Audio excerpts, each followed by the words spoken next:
Dr. Ray Self, founder and president of the International College of Ministry, and today I want to talk about the really fun topic of the dysfunctional family and its message. You know, what do I mean by dysfunctional or a dysfunctional family?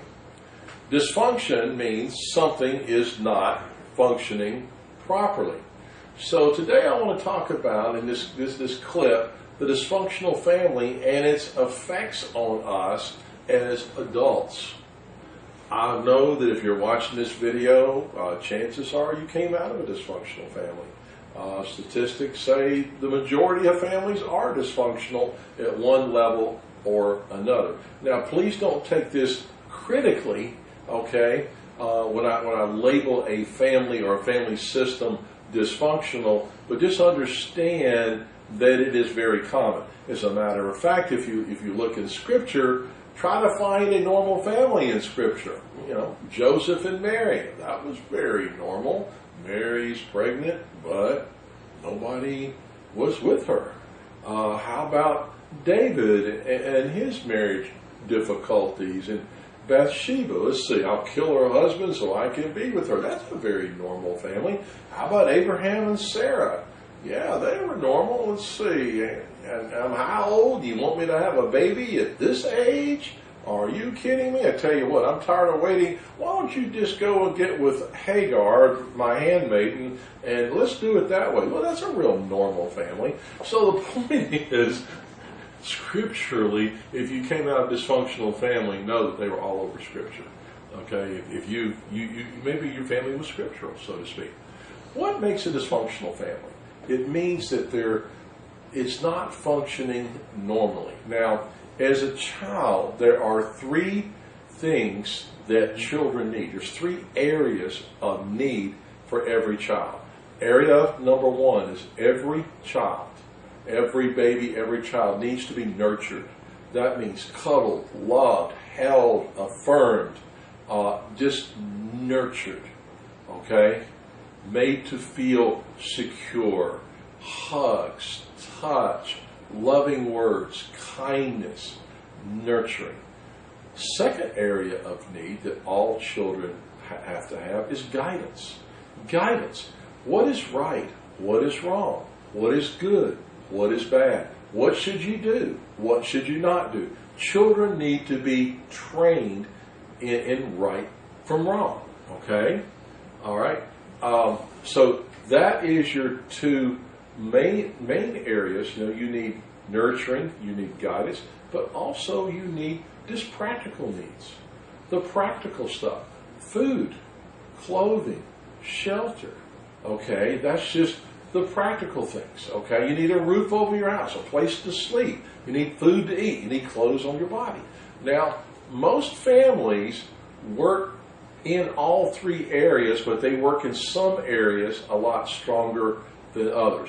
I had a lot of guidance as a child. I had plenty of provision as a child, but the nurturing area was a little bit, our report card on nurturing was kind of low, okay, so to speak. So if you, now some psychologists actually say if you were lacking as a child in one of those three areas, nurturing, guidance, or provision, if you're lacking in one of those three areas, you were abused. I don't know if I would go so far as to call it abuse, but it is definitely dysfunction. When a child is in a dysfunctional situation, there are typically 4 roles, sometimes some counselors, some teachers say 5 roles that children pick up or develop. Now, a role is a coping mechanism that children do subconsciously to help them survive in a dysfunctional situation, or dysfunctional family. Now, sadly, a dysfunctional family actually encourages these roles or supports these roles. Rule number 1, a child may become the hero. The hero child, that is the child that can do no wrong. It is the child who always strives to have the best grades, the best performance, the best behavior. Everything is always done excellently. They try to be the hero of the family, And it is a way of coping. And subconsciously what's going on is, if I perform at a high enough level, I can cover and cope with the shame of my family. Not knowing that they're doing it, but this is what's going on. The next type of child may be the clown. The clown is that child who wants to be funny, make a joke of everything. Everything is funny. Everything is hilarious. Laugh, laugh, laugh, laugh, laugh.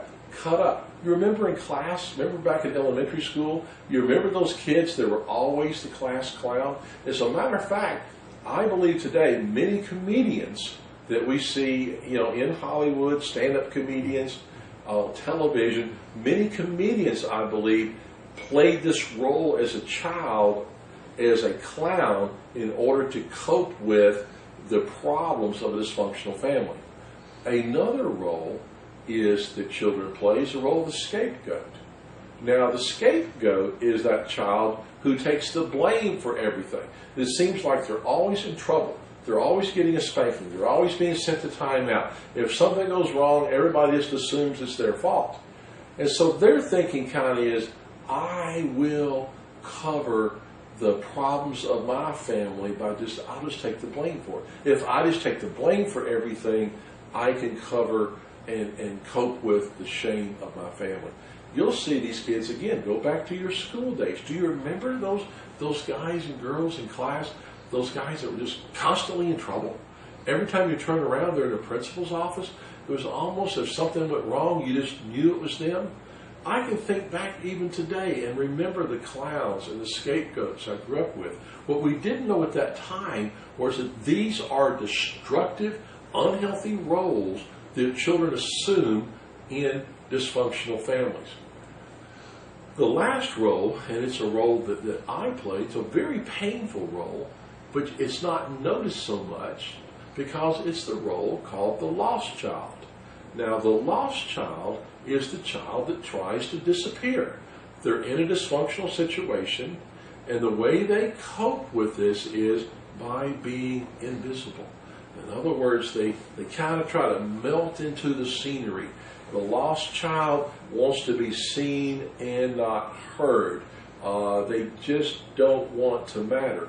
It's a very destructive role because the lost child has this message of, you don't matter, you don't count, your thoughts don't matter, your words don't matter, your input doesn't matter. You are just you just need to be quiet, be still, we'll worry about you later. That's called the lost child. Now, fifth role, which I have seen sometimes, the fifth role is the role of surrogate spouse. That's where a child at a young age starts assuming the role of mother or father, starts playing the role of mom by cleaning the house, cooking, taking care of all the needs or the things that a mother typically would do. I'm not being sexist here, I'm just saying things that a typical mother would do. Or it could be a little boy who assumes the role at a young age of a father. Okay, the problem with this is it robs childhood and normal developmental processes. So these roles that children assume in a dysfunctional family carry over into adulthood. And if you're watching this video, there is a chance that you may have been the scapegoat or the clown or the hero child or the lost child, even as a young person, but you are still living that role. Maybe you were the hero, and here you are, a middle-aged guy or middle-aged woman, and you're still trying to perform, to be perfect, to be the hero, to take care of everything, to take care of everybody, to be the one that just does everything. Perhaps you've tried to get through life by laughing your way through, making a joke out of everything. This is the way you cope, even as an adult. Perhaps you still have that lost child syndrome. You don't feel that you matter. You don't feel that you count. You don't feel that your words or your thoughts matter. You just have tried to be invisible. And all this stuff, you don't know where it's coming from, but it is so painful. Maybe you're the scapegoat. In your whole life, you've always been in trouble for one cause or the other. These roles, even though they start in childhood, carry over into adulthood. One of the symptoms of a dysfunctional family is they support dysfunctional roles. If, in watching this video, there's so much more we can go into, but if, in watching this video, if you came out of a dysfunctional family and you started playing one of these roles, I believe that this recognizing this role is 90% of the cure. Knowing the problem, being able to combat this scheme against your life by going to the Lord will help you so much. So if you're playing one of these roles, know that it came from your childhood, but even this day, you do not have to play this game anymore. I'm Dr. Ray Self. God bless you.